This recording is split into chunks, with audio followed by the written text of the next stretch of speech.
अब आप भगवान शंभु के यक्षेश्वर अवतार की सुंदर कथा को सुने। ये कथा क्या है? अगर मानव के भीतर अहंकार आ जाए, घमंड आ जाए, तो इस कथा को सुनेगा तो सारा अहंकार घमंड सब दूर हो जाएगा। पुरा देवा सदैत्याश्च पीयूषार्थ महाबला, पीयूषार्थ महाबला, क्षीरो दधिम ममुंथुस्ते सुकृत स्वार्थ संधया। हे मुनिवर, पूर्व काल की बात है। पूर्व काल में महाबलवान देवता एवं दैत्यों ने अपने अपने स्वार्थ के लिए आपस में भली भांति संधि कर दी। अपने स्वार्थ के लिए, देवताओं का भी स्वार्थ है तो दैत्यों का भी स्वार्थ है, आपस में संधि कर लेते हैं। और संधि किस लिए करी है? कि अमृत प्राप्त करने के लिए, कि हम संधि करेंगे, अमृत निकालेंगे और आपस में बांटेंगे, आपस में बांट देंगे। तो स्वार्थ है, अमृत निकलेगा। तो दैत्य और देवता क्या करते हैं? समुद्र मंथन करते हैं। अमृत निकालने के लिए समुद्र का मंथन किया। जब देवता एवं दानव अमृत के लिए क्षीर सागर का मंथन कर रहे थे, तो सबसे पहले समुद्र में विद्यमान अग्नि से कालाग्नि के समान क्या निकला? विष निकलता है। जैसे ये मंथन किया तो विष निकल गया, और उस विष को देखते ही देवता और दैत्य आपस में बड़े ही व्याकुल हो जाते हैं, चिंतित हो जाते हैं। अरे, प्रयत्न तो हमने अमृत के लिए किया था, मंथन तो हमने अमृत के लिए किया था, और यहां अमृत तो छोड़ो, पानी भी नहीं निकला, सीधे विष निकल गया है। बड़े व्याकुल देवता और दानव की क्या किया जाए? विष्णु सहित सभी देवता, समस्त देवताओं के शिखामणि स्वरूप उन भगवान शिव जी को देख करके, सिर झुका करके, उन्हें प्रणाम करके भक्ति भाव उनकी स्तुति करने लग गए। भगवान की स्तुति करी तो उससे प्रसन्न होकर के भक्त वत्सल भगवान सदाशिव ने देवता एवं दानवों को पीड़ित करने वाले उस महाघोर विष का एक ही पल में पान कर दिया। पीतम तम विषमं कंठे निदधे विषमुल्बणं, रेजे तेनातिशा विभ्रो नीलकंठो बभूवः। पी दिया भगवान ने विश्व, और पिए गए उस महाभयानक विष को उन्होंने अपने कंठ में धारण कर लिया, ना भीतर रखा ना बाहर छोड़ा। भगवान ने सोचा कि अगर भीतर धारण करता हूं तो भीतर का संसार चलता है, बाहर छोड़ता हूं तो बाहर का संसार चलता है। तो भगवान ने अपने कंठ में ही धारण कर दिया, तो नाम पड़ गया नीलकंठ। बोलो नीलकंठ भगवान की जय। देवताओं ने देखा कि अरे, बाबा ने तो इस विष को भी धारण कर लिया है, तो आए और पुनः मंथन प्रारंभ कर दिया।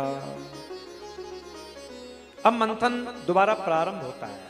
इसके बाद देवता तथा दानवों के प्रयत्न से मथे के समुद्र से अनेक प्रकार के रत्न निकले, और अमृत जैसा यह उत्तम पदार्थ भी उसी से निकला। किंतु विष्णु की कृपा से देवताओं तथा असुरों से केवल देवता ही उस अमृत को पीते हैं।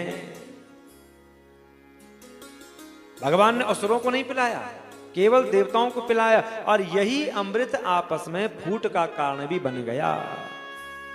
यही महान रत्न उनके बीच द्वेष का कारण बन गया।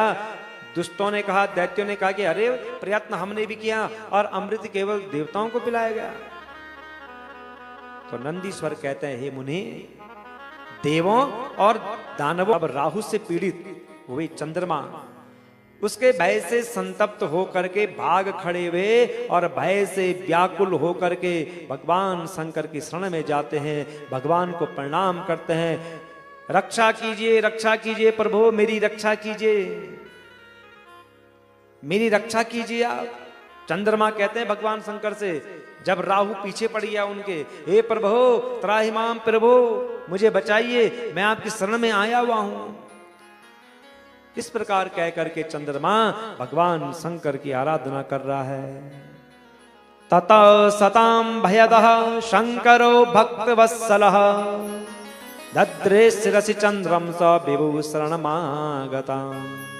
तो तब चंद्रमा को व्यथित देख करके, चंद्रमा को व्याकुल देख करके सत्पुरुषों को अभय प्रदान करने वाले भक्तवत्सल तथा सर्वव्यापक शिव जी ने शरण में आए हुए चंद्रमा को अपने मस्तक पर धारण कर दिया। उसी समय से चंद्रमा भगवान शंकर के मस्तक पर रहते हैं। तदनंतर चंद्रमा का पीछा करता हुआ राहु भी वहां आ गया और राहु ने देखा भगवान शंकर को, तो भगवान शंकर को प्रणाम करता है राहु, भगवान शंकर की स्तुति करता है। भगवान शंकर की स्तुति की। शिवजी ने उसका अभिप्राय जान करके पूर्व में विष्णु के द्वारा काटे गए उसके केतु संज्ञक सिर को अपनी मुंड माला में पिरो करके और गले में धारण कर दिया।